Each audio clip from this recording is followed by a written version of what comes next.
Hi, welcome back.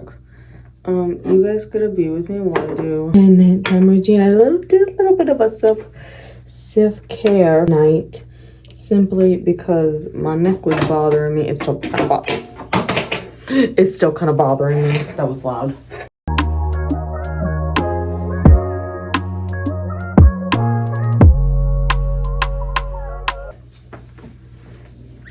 But you know what? It's fine. It's fine.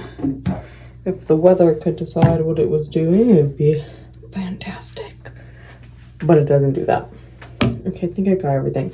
Anyways, I started another book here today. If you were on my sprints this Saturday, which is, I guess, technically at this point tomorrow. At this point, it's yesterday. My brain doesn't work. And I started, You Did Nothing Wrong. False statement, she is doing something wrong. And why do I say that?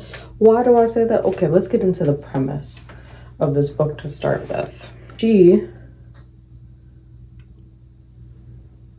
is doing everything wrong because clearly her kid has autism. Very plain as daylight. Anyone with eyeballs can see this, okay? What is she not doing? Getting the kid help for his needs. AKA, you are doing something wrong, because as a parent, just get your kid the freaking help it needs. Yeah, no. Like, why are you not getting your kid help? She's not getting them help, so she is doing something wrong. Also, she, wants to keep pretending, it's been brought up a few times at this point. I'm, 5 chapters in. That she wants to pretend that the kid she's currently pregnant with her new husband, is her first kid, instead of her, her actual first kid that's 6 years old. So I have a lot of problems, and there's a lot of things that are going wrong, and you are in fact wrong, in the wrong. Okay, you know what? And I will hold my ground on that, because you're not gonna pretend that you're a victim in this. Okay, lady? We're just not gonna do it. So I'm gonna bring that over to the handful to whoosh. These are little bamboo cotton rounds so that you don't create waste. Let's have a little reusable ones. Yeah, she's pretending it's her first kid and then wondering why he acts out. Maybe it's because you didn't get him the help he fucking needs. It was making me so mad on my sprints. I had to stop and take a break, and I didn't pick it up for the rest of the day because it made me so mad. So mad, guys. Absolutely livid. But I'm going to pick it back up here tonight. But it's supposed to be a domestic suspense meets haunted house is what it says. So the premise is kind of is her son just acting out? Or is there something paranormal with the house? Is kind of the vibe it's giving me. And meanwhile, her new husband is I don't know, there's something weird about him. He's too perfect, weird. It's weird, But, it's kind of where we are so far. Only a few, like I said, a few chapters in when I got super annoyed. So I kind of stopped reading it after my sprints, after I was livid with her. So there's a knot in my hair up here in the front part. We'll just try to do it by sections. See if I can get the knot out. It's in this chunk. But yeah, so it's getting me super annoyed. So I had to take a break. There we go. If I can peel it apart. There we go. There we got it, guys. With minimal hair loss. Really, I don't have that much that came out of this. I thought about dyeing my hair tonight, but then I decided I was real lazy and didn't want to stand here for an hour dyeing my hair. So I did not. It's okay. It's okay. I'll do it Monday or something. I don't know. So there we go. The hair part is done. I'm kind of sleepy though, so I'm gonna finish my nighttime routine here, and then I'm gonna pull up the tutors on my laptop, and we're gonna watch at least an episode of that probably before I go to bed. It's gonna be the plan, and then I am gonna bring my Kindle with me because I do like to read in bed before I go to bed at night. So I'm going to attempt to read some more of this book that I am not quite enjoying, but we'll see. We will see. Okay, I think I'm done with the sleep mask. You know, the lip one. I sat on my lips overnight. It's that real fancy brand. My mom bought it for me. I do like it. I will say I do like it. And really, a little goes a long way. But yeah, I'm gonna go pick up my Kindle. Hopefully get some read. Hopefully not want to stab any characters. We'll go from there. Okay, it's the next day. I didn't get very much further into You Did Nothing Wrong because it's annoying, isn't it, Shelby? You're walking around. Hello, you're rolling around on the ground. Oh, look at that little stretch my Shelby do. But that's okay. Here, I'll come down on the floor with you. Yeah, hi, Shelby. Anyways, I only got to 28% so far, and we need to take a break. So I got a video I'm gonna play on the TV, but I have some frames I'm gonna put around this bad boy. And what I have is I have this collection of diamond paintings I've been working on for a while, and I've just finally put the sealant on that one. I'm trying to keep them in places Shelby won't touch them. And that one, but there's more. There's more.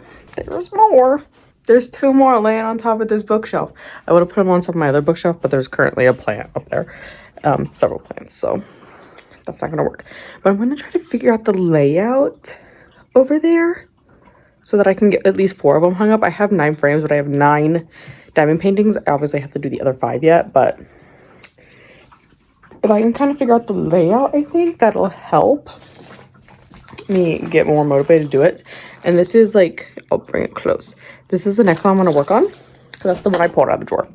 So, but I also have crochet stuff to work on. So it's gonna be a fun thing, and it's kind of just letting my wheel determine what I do with my life. And we're gonna go from there.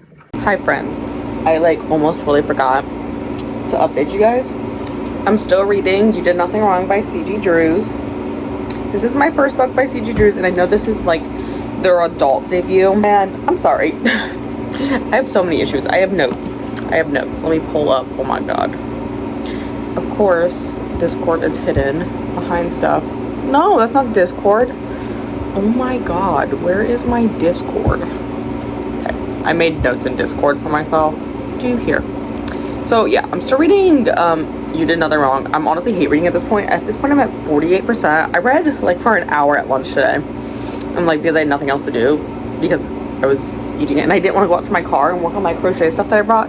Because it was raining. So like, I didn't want to walk outside, you know? So I just sat inside and read it on my Kindle. But, okay. So, I already mentioned why I think she's doing something wrong. Because clearly her child is autistic and needs like an IEP and some accommodations. And she gets called into school with her husband, which is her child's stepdad. And they basically, like, the teacher is like, hey, we need to do like an IEP. She feels like, I feel like this would be really beneficial. Like, here's like some signs that he is autistic, like XYZ. And like, she just gets mad and defensive. And I will say the teacher didn't do a great job, because then she was saying there was like bruises on the kid. But I mean, even the mom has said like he throws these fits and he like beats himself. So like, yeah, he has bruises, and like, she's not the one harming him per se, you know. She's harming him mentally and emotionally by not getting him the help he needs. But that's a whole separate issue, I suppose. But here's like where my real big issue was is so she is in a new country. She's in America, but she's from, my soup is so hot, you can see the steam there. She's from Australia, and I don't know much about Australian schools, okay? I'm gonna be honest. But here in America, you do have to prove how old your child is, and he's currently 6, and she says he's in the 1st grade, but she wants to put him back in preschool, you know, for 3 and 4-year-olds. I mean, sometimes you can get away with 5, but she wants to pretend he's 4 and he's currently 6 because he acts more like a 4-year-old. But like, I'm sorry, ma'am, that's not how that works here, and you do have to prove your child's age. Like, they are going to ask for verification of your child's age and birth year, and like, I don't know how you guys do it in Australia, but like in the US, it is legally required for your kid to be in school. So like you have to provide this information to the school so that they can report to the government that your child is in fact learning, because it is required. And it doesn't matter if you're like in a public or private school or like homeschooling, but like the government needs to have that information that you are, you know, being a responsible parent and your child is in school. So how are you gonna lie and say he's 4, because like the documentations of his age is not going to prove he is 4. Also, like, the kid isn't stupid. He knows he's 6, but like now she's like making him second guess everything. I'm like, no, you're 4. Like, I have so many issues. Like, you really should just get him the help he needs. Like, is it that bad he's autistic? Like, just get him the help he needs. It's really not that bad. Like, I am fine, guys. And then we have this little flashback, and I love flashbacks in book. So I really do like that it has these elements where it flashes back to 6 years ago to when she was pregnant with him. And you find out, she really doesn't, she like knows who the dad is, but like not really. Like, it was a one-night stand, and when she was in high school, like as a 16-year-old, and it's just because she wanted to fill a void, basically, because her parents are very despondent. She has a very bad childhood because like her younger brother died in the bathroom. I presume it was like a drowning in the bathtub or something. And so she then gives birth to her child in the bathroom when she's 16. Don't know how that equates to her parents now having to think about the fact that she birthed their grandchild in the place where their kid died, and then like her parents don't care about her or the kid really. Like, I mean, they like provide for him, but like not like mentally and emotionally, like physically they're provided for, so it's like really weird. But then anyway, she like meets, you know, her husband and like moves to America. But we find out when she's like trying to like earn money to help provide for her own child, and her parents aren't like very receptive because they're like zoned out yet from like their child dying like 16 years prior. So what she does is she gives her infant son adult sleeping milk. She cuts it in half though, and she crushes it up and puts it in his milk so that he just sleeps when she's in class teaching ballet. Like, are we not gonna talk about how fucked up it is that you were drugging your child as an infant? You did nothing wrong. You have done everything wrong. You have done everything wrong. Like, this character is so unlikable, and it makes me so mad, and my head kind of hurts right now from work, and like I don't know if I can mentally handle this right now with like my head and it making me angry, but we're gonna let that go for now. I'm gonna eat my soup and my garlic bread, and we're gonna call it a little bit of a break. I just wanted to update you guys on the situation. First, look at my Nori. Ellie. Eleanor Louise, are you awake? Eleanor, can you look at me? You just being a little loaf over there. You tired? Yeah, you tired. You want me to stop talking to you? Okay, I'll stop talking to you. I made more progress in this book, guys. We're up to 79%. This is going, definitely reading better than the first one I read, because I'm reading this one a lot faster. But I'm up to 79%, and I thought there were only 17 chapters. There's actually more than that, and it's because there's a formatting error in like the NetGalley book. So I'm up to chapter 20. I don't know how many chapters there are, because like, you know, when I pull up the little thing like this where it like tells you all of your chapters, there's a formatting issue after chapter 17 where it doesn't pop up the rest of the chapters. So kind of annoying. Obviously that's not like a huge thing, so like, and the book doesn't release until March anyways, so it's not like it's a huge thing, and I'm sure it's not like the easiest thing ever to fix necessarily, but like also it's not like super like, oh my god, this whole thing is ruined because of it. So, because I thought like chapter 17 was like literally 2/3, like a third, like, because it started at like 66%, and I was like, oh my god, who the hell writes a chapter that's a third of the book? But it's not. It's just there's like a formatting issue. But besides that, like, I'm not gonna put that a factor into my like review, because like if it really was like a third, that would have been an issue, but it's not really, and it's just like a formatting issue, so that's really not the author's fault. Like, that's a format thing, you know. Anyways, So she's batshit insane, which I think we've established before. But now, this is kind of spoilery, okay, guys? Okay, this is kind of spoilery. So Bren, the husband in this, is like, hey, I'm gonna take care of our kid, you know, because he's like the stepdad, right? And I'm gonna take care of him, and they get him enrolled in this freaking preschool. Apparently he fudges some fucking papers, I guess, to make it look like the kid is 4 and not 6. I feel like this light is giving it like a weird glare on my hand, my eyes for one, but also off the camera. So we're just gonna do this. So he's like fixing up the house, right? And he's like telling her that Elodie that like there's no mold in the house. Don't worry. I mean, I guess it's not false. It's technically not false, guys. Anyways, she's like going batshit insane. Okay, like she clearly needs mental help. She's like, there is something inside the walls. It's living. It's the house speaks. Like, so, and I mean, I kind of expected some of this because it said like domestic suspense meets haunted house. I think we're overplaying the haunted house aspect, because there's like the house itself is not haunted. Like, it makes it seem like there's a paranormal element to it, which I like totally dig, but there's actually not a paranormal element to. She's just fucking crazy. There's nothing wrong with the house itself. Like, there's nothing wrong with the house. It's not haunted. It's just she's mentally ill, you know, like, and she's just not diagnosed. So there's like, the house isn't breathing. It's not like Monster House. You guys remember that movie? We weren't allowed to watch that movie as a kid because my brother was terrified of it, and so we were thus not allowed to watch it. Now, sometimes now that he's 21, I don't think how old he was, sometimes we put it on just to annoy the hell out of him. We're like, Tyler's scared of this movie. That's just us being mean sisters. But so she's like in the basement, okay? So like he like locks her up in the house during the day. Like, I don't know how the hell he locked her in the house. Like, she can't get out though. Like, she's like, the doorknob just spins. Like, how the hell did you lock her in the house? Like, usually you get locked out of the house. But okay, whatever. Let's ignore that part for now, I guess. So she's like going through the house, destroying things. Mind you, he's renovating, and it's costing thousands of dollars to renovate this. And she just fucking rips it apart, mind you. And she ends up in the basement, although this is weird because Bren told Elodie that there was no basement in the house, which is like, not, I mean, I'm gonna say basements are fairly common here, but I'm not gonna say everywhere has a basement.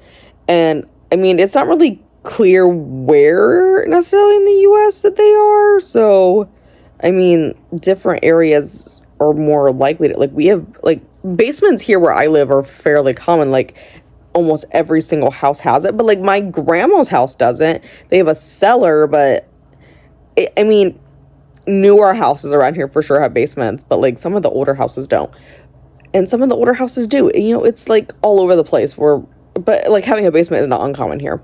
That's besides the point. That's a whole rant. Okay, I need to ADHD not do that anymore. Didn't get to my point.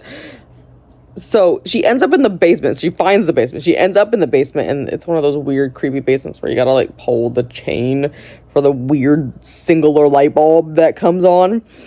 And there's like a laptop down there, but like the laptop's dead. He also left like a coffee cup down there with like the grounds in it. Fucking disgusting.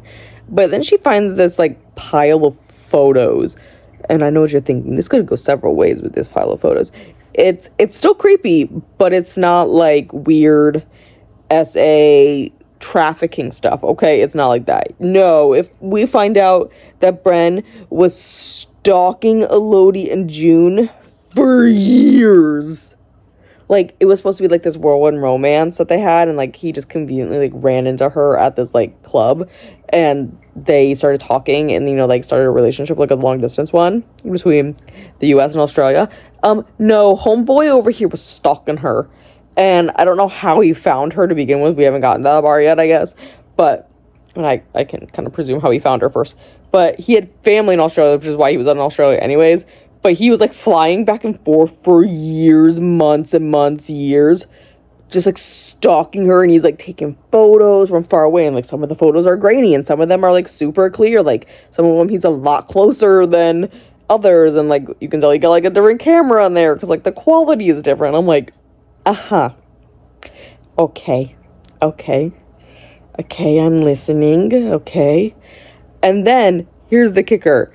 He comes home during this, and right as he comes home, she finds this pile of tests, and she's like, I knew the house, and, like, she, like, starts screaming, like, she knew the house was making them sick, because it tested positive for lead in the paint, but I don't think that makes you sick. I mean, like, obviously, if you eat it, but I think just living in a house with lead paint doesn't make you sick. Like, let me Google it. Like, I'm pretty sure, like, that's a thing. Like, obviously, you shouldn't have lead paint in your house anymore, but I'm just gonna Google it, I guess. How do I word this, guys? With lead. Can living in a house with lead paint make you sick? Okay, I guess that's this.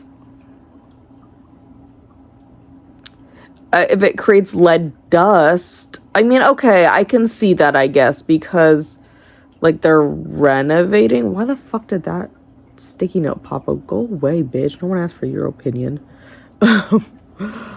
I guess, I mean, he is renovating, so he's, like, chipping it out. But, like, you have to do that to get rid of it. So, like, what does she want him to do? Like, we have to get rid of the lead paint, so we're, like, gonna have to, like, chip it off. So, and it's an old house, so, sure, it has lead paint. So, like, he's, oh my god, trying to take care of it, girlfriend. So, like, I mean, yeah, he should have told you that there was lead paint in the house. But, like, I don't think that's, like, making you hallucinate the walls breathing, you know? Like, anyways, so I'm just at that part, and he, like, comes down, and it's literally right as the sprint was ending on Anna's channel, and, like, I was on with her, so, like, I can't just, like, ignore the chat and keep reading. Be rude, especially because it was our last sprint. But he revealed, like, it puts 2 and 2 that he is taking care of his son. I'm not like, oh, I'm his stepdad and I'm taking care of because I'm the only father figure because his biological dad's not in the picture. Oh, no, guys. You find out he is the biological father. That guy in high school when she was 16 that she had a one-night stand with, didn't know his name, didn't know nothing, is Jude's dad, is the kid's dad.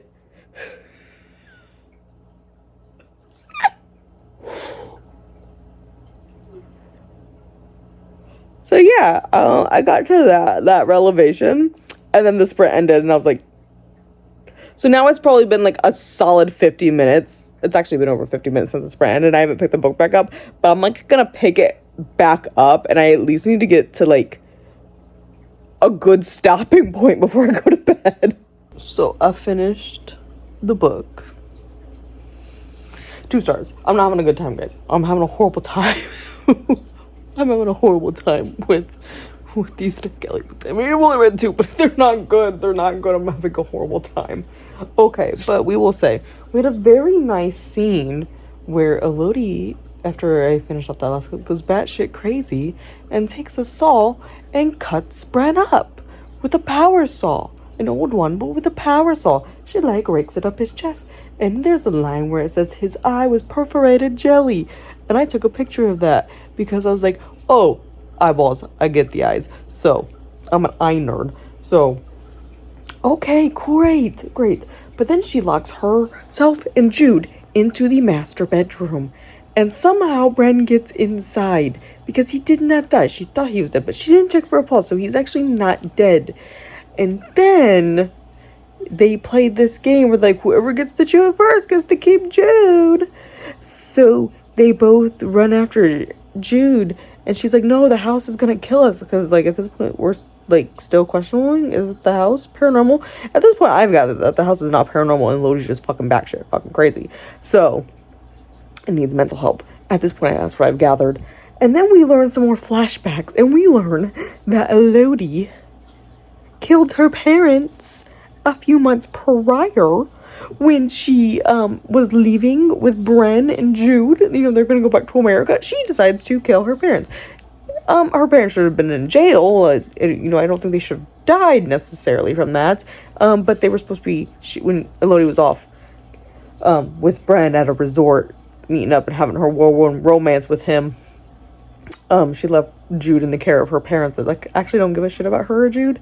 Then they abandoned him in the garage and, like, let him vomit and, like, starve and stuff. So her response was to put arsenic in their soup and kill them. And then, like, a few days after they were in America, then that's when it's revealed that, you know, her parents were killed, and Bren just, like, ignores it and, like, files it away in his brain. But, like, now we know that he actually stalked her for 6 years because he's Jude's dad. And so they're playing this game where they're like, whoever gets to Jude first. And then we also find out that she kind of killed her little brother herself.